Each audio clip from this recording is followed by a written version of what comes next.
We are on the precipice of the biggest game the Big 12 has seen in a few years. BYU and Texas Tech, top 10 teams. College game day is in town. This is all eyes in the country on Brett Yormark's league. Chris Level, how big is it that these two teams were ranked in the AP poll top 10 this week? And does it feel like we finally forced the voters to put the Big 12 and the top teams where they rightfully should be? Yeah, you're talking ticket prices a second ago. I think that this game, I think some of the cheaper tickets are like $450 a piece. Yeah. That's to sit on the roof. Unbelievable. But there's some demand here. So this game, as it relates to Texas Tech, this is probably one of the biggest weeks in Lubbock from a football standpoint since 2008. I think it's been 17 years since College Game Day was back. It's also been 17 years since you won in Manhattan, Kansas. And I don't know if there's a direct correlation there or not, but this is easily the best team that you've had since 2008. And all roads lead to this. I said before the season, I felt like that your schedule, talking about Texas Tech, would come down to 3 road games. And you probably needed to win 2 of the 3. You've done that. What we didn't anticipate was BYU being just so good, so clutch, so we're just going to figure it out. We're going to have so much culture. We're going to be so tough because nobody knew about the Bear Bachmeier and the quarterback situation that BYU was dealing with, because we all kind of dismissed the BYU whenever they had their quarterback situation. He's ended up at Tulane, and Stanford fires their head coach. So now you're the leading sack getter in the country, and David Bailey will be running after Bear Bachmeier all Saturday afternoon or Saturday morning, as it would be. And all thanks to Stanford firing their head coach, which is just is wild irony to me. And what's crazy is David Bailey is a draft pick. He might be a first-round draft pick. He has 11.5 sacks on the season, and yet BYU probably got the better end of that deal because this is a true freshman quarterback that's just been really good, and he's just, been there since, June or something? Yeah. It's just nuts. So I know Joey has got a ton of respect for Kalani Sitake. I think everybody in the league largely does.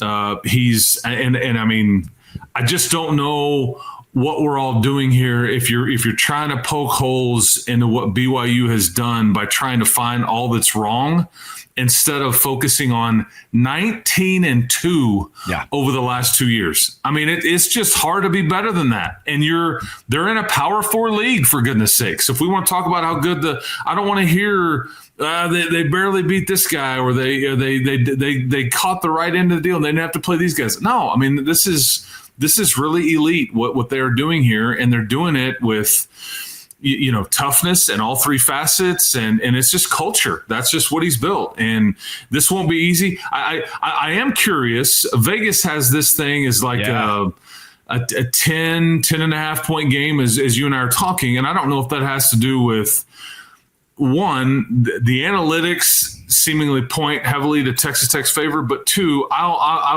wonder about LJ Martin and his status. He may be fine. He may be missing some time. I have no idea. We'll find out, I guess, soon enough, but that may be a key factor into kind of what Vegas knows or Vegas thinks. I just don't know. I know he did not finish the game in Ames, Iowa, which is the last time we saw BYU, but it's ought to be a really – and these are – we talked about this some in the summer, Drake. These are 2 of the bigger or biggest brands trying to separate a little bit, and there's a spot to be had for you kind of emerging. And I think BYU is taking it and run. I think Texas Tech's trying to take it and run, and maybe you're starting to see a little bit of separation, not just football-wise, but just athletically in general. But certainly they have separated themselves from a football standpoint to a certain extent. So 10.5, I think, is disrespectful. And I assume most people that are associated with Texas Tech would agree with that the 10.5 point spread doesn't make a ton of sense. Because LJ Martin was out for most of that Iowa State game, and BYU utilized the legs of Bear Bachmeier in his arm. Is it fair to say then, and I almost, if you're a Big 12 fan, you mentioned athletic director, if you're Mac Rhodes, who's heading up the college football playoff committee, if you're Kirby Hocutt, you'd certainly want this. If you're Brian Santiago, it's like, oh man, I guess if BYU loses this game 31-30, no one loses. Like, everyone wins. You have a couple of Big 12 teams sitting at one loss. You're likely staring down the barrel of a rematch in Arlington here in a few weeks in the Big 12 championship. And that may be the best case scenario for this conference to get two teams in the college football playoff. Fair to say, if you're have the rooting interest of the Big 12 at heart, you want Texas Tech to win by 1 point.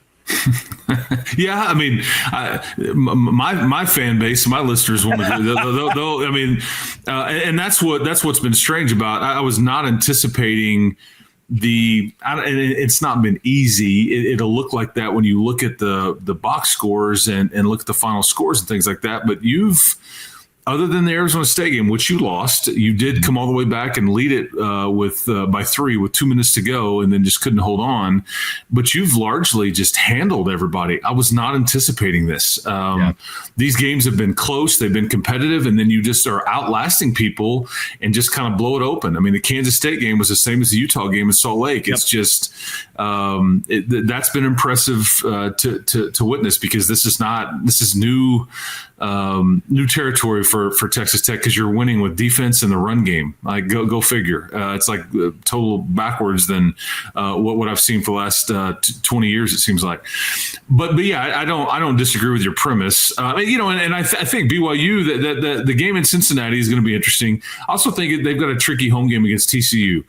Depending on what kind of TCU team shows up there, they are in the second tier of your power rankings. And Josh Hoover, on a good day, he can scare even the best teams and scare even the best defenses, because they have the ability to score. Eric McAllister, and so I think that could be an interesting game as well, because nobody saw West Virginia going into Houston and winning handily. That's just right. We're in for more chaos down the stretch. That's why we love this sport.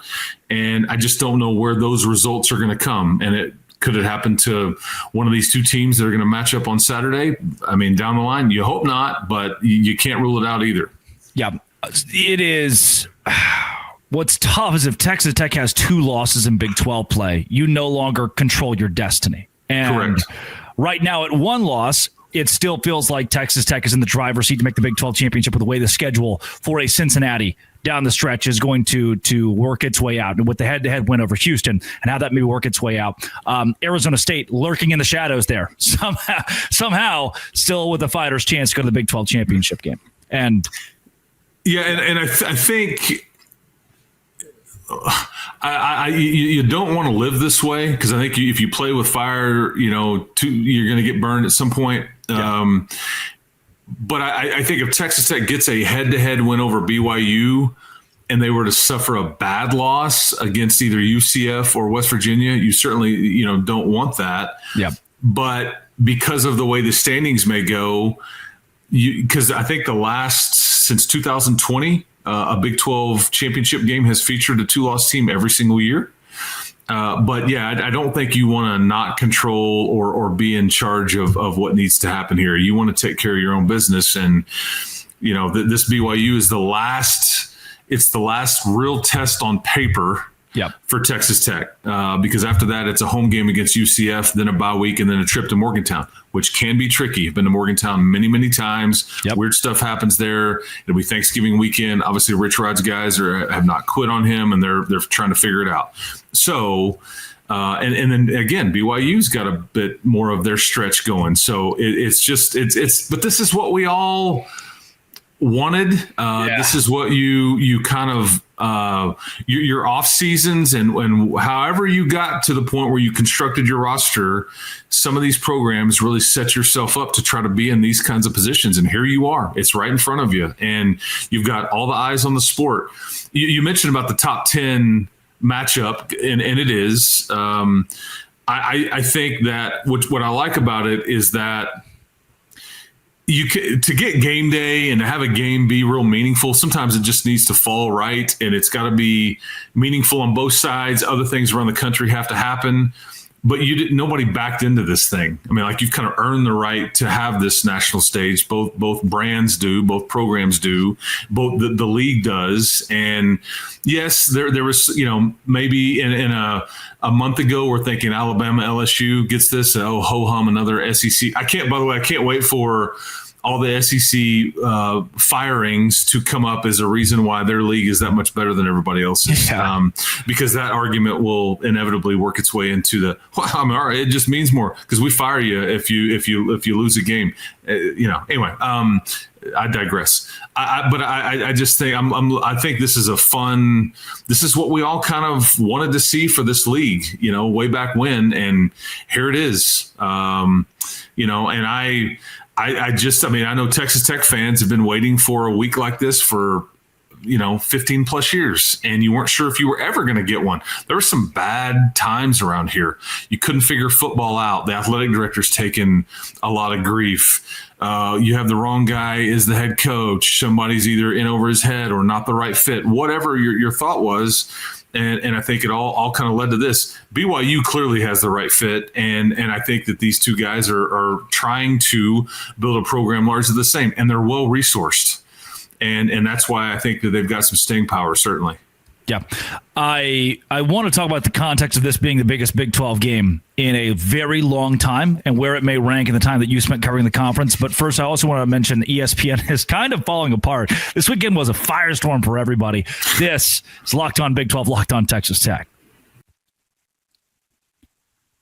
Today's show is brought to you by FanDuel. FanDuel is exactly where I go on a weekend like this. And I say, hey, I think Texas Tech very well may win this game, but 10.5 points, too many. The NBA is back. NFL is here. There's hockey on right now. There's no better place to get in on the action, whether it's Texas Tech, BYU, or a game where the Pelicans are playing, than FanDuel, the official sports betting partner of the NBA, and the same place that I go to make all my college football bets, like BYU plus 10.5. Even if you miss the start of a game, want to ride the hot hand, FanDuel has live bets on everything from who will score next to fourth quarter comebacks in those basketball games. Keeps every game exciting. Right now, FanDuel is giving new customers $300 in bonus bets when your first $5 bet wins. Head to FanDuel.com, sign up, play your game with FanDuel, the official sports betting partner of the NBA. $5 it hits, $300 in bonus bets with FanDuel.